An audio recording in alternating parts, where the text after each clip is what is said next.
So I'm at the Concentra. That's where I was sent to do my drug test for USA Truck.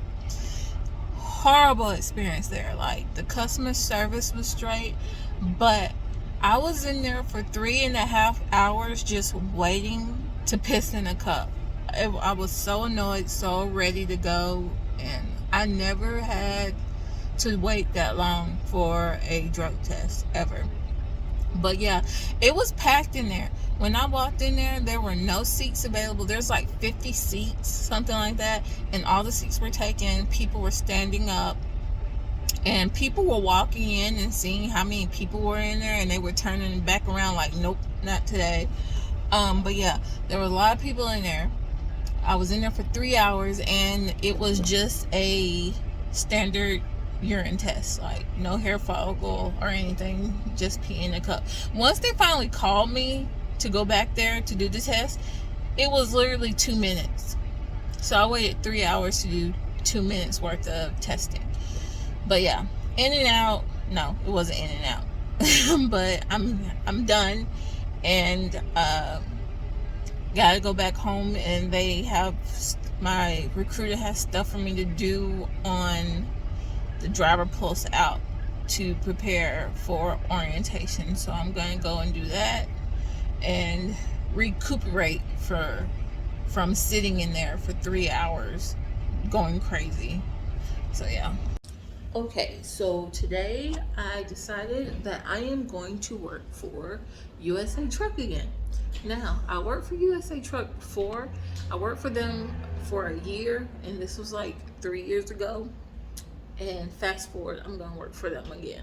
Well, they gave me an offer letter, and I took the drug test. I'm still waiting for them to call me back.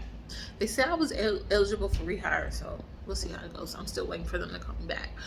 But the reason why I'm working for them again is because I wanted to be an owner operator. So I called about 20 companies, and they were all full of crap. I was either researching for at least the purchase, or just researching to purchase a truck, cash money, or finance, or lease, or whatever.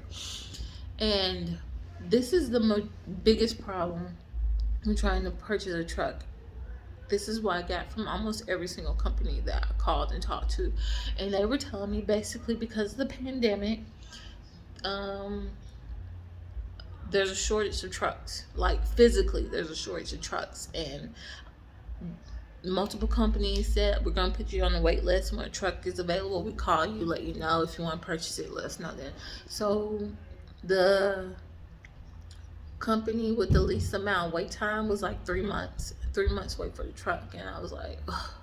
But then I was like, oh, low board. I just don't want to work for any company if I do a lease to purchase. So first I looked at like Hirschbach, and I like that company, but they don't have a low board. And the way I see it, if I'm going to be making payments on the truck, then I should be picking my own loads. And they were like, oh, we got good dispatchers that will get you out. I was like, no, I need to be picking my loads. I don't want no one else to pick my loads for me.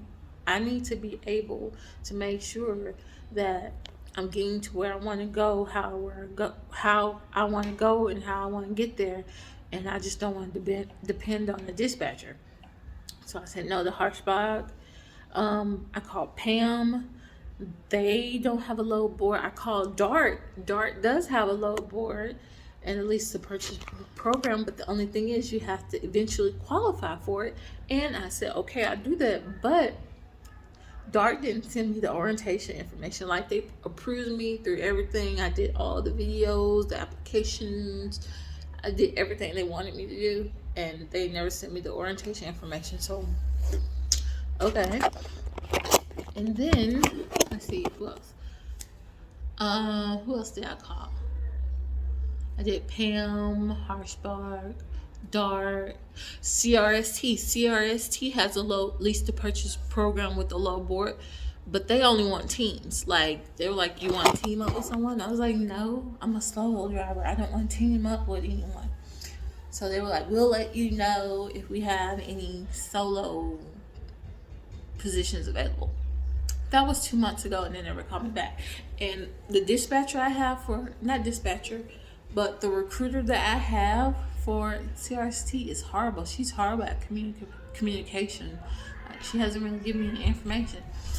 Then I go back and I was like, oh, USA. I gave a notice when I quit. It's not like I did like goodbye and disappeared and went MIA. I gave them a notice, and then I called them and they were like, oh yeah, you're eligible for rehire. Here's the thing with USA. They don't have a lease to purchase program. What they do is they give you a list of vendors, and with these vendors, they have down payment assistance. So depending on the vendor you pick, USA will give you $1,000 to $5,500 towards your down payment. Some of these vendors do credit checks, some of them don't. Some of them require down payment, some of them don't. And I called all, I think it was like 7 vendors. I called all of them, wait list, they don't have any trucks. So I went back and called my recruiter for USA, and I was like, hey, why don't I just work as a company driver? And she was like, okay, that's fine, but if you do it that way, they won't assist you with a down payment. And I was like, I don't need assistance with a down payment, that's fine. She said, even though you don't get assistance with the down payment, you do get a $1,500 bonus, which can go towards your down payment when my truck comes in. I said, okay, that's fine. And here's another thing I forgot.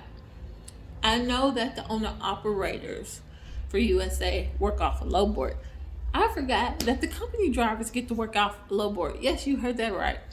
Company drivers for USA Truck get to pick their own loads. Like, you don't have to be an owner operator. You can get to pick their own loads. Oh, and the recruiter told me, like, oh, because you are going to eventually be an owner operator, and because you worked for the company before and you've done the load board before, you're going to be able to access the load board once you get hired on. I was like, okay, cool. So basically, you have to qualify as a company driver to use the load board with USA. I forgot what you have to do to qualify. I think you have to work so many miles for so much time. I forgot. I didn't ask, but yeah. So I was like, okay, I'll do that. But I don't like how much I'm getting paid.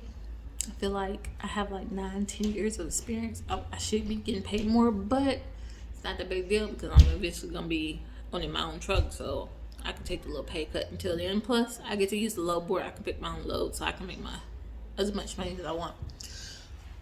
Whew. So, this happened today. Like, I called her today, and the phone call lasted about 15 minutes. She was like, okay, do you know how to use the Driver Plus app? I was like, yeah. She said, okay, I'm going to set everything up on the Driver Plus app. So I go on the Driver Plus app.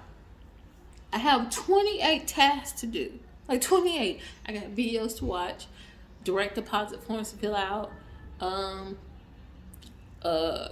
just a whole bunch of forms and stuff to fill out. I think they're doing it different. These companies are doing it different where there's no like orientation, physical orientation. It is just like you do everything at home, which I don't mind. So I did all that, and then she sent me the thing for the drug test. Again, this all happened today. I just decided that I was gonna work for them today, and she just was like, okay, let's get you started. Oh, that's because they want me to do their 1 or 2 day orientation starting tomorrow. So today's Monday. I gotta go up there tomorrow to get my truck and get, like, everything is like moving fast. So after I do all the stuff on the Driver Plus app, she tells me, oh no, she sends me an email. She's like, go do your drug test. I was like, oh crap. So I go and I do the drug test, and I did a video on that, and that was horrible. So now I'm back home and still waiting for them to call me back, not only to see if it's a for sure thing, because I had to take a sleep apnea test twice for 2 different companies, and I had to send in my sleep apnea test results. Because if you need sleep apnea, a CPAP machine, I'm thinking they're not gonna hire you, because they were like rejected.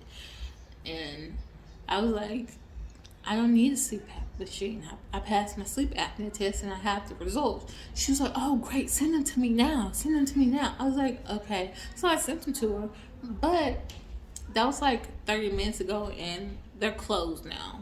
So I'm probably not gonna get a phone call until tomorrow. But I have to be at orientation tomorrow, so I don't even know if I should go to orientation because I don't know if the sleep apnea thing is a thing or an issue. She didn't tell me not to go.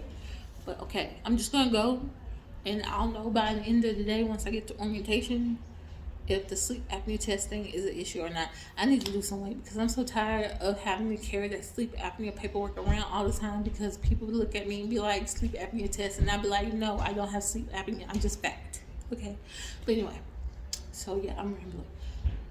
I am going to document my experience tomorrow so you guys can see what it's like, the whole orientation process with USA. I'll be going to the West Memphis terminal.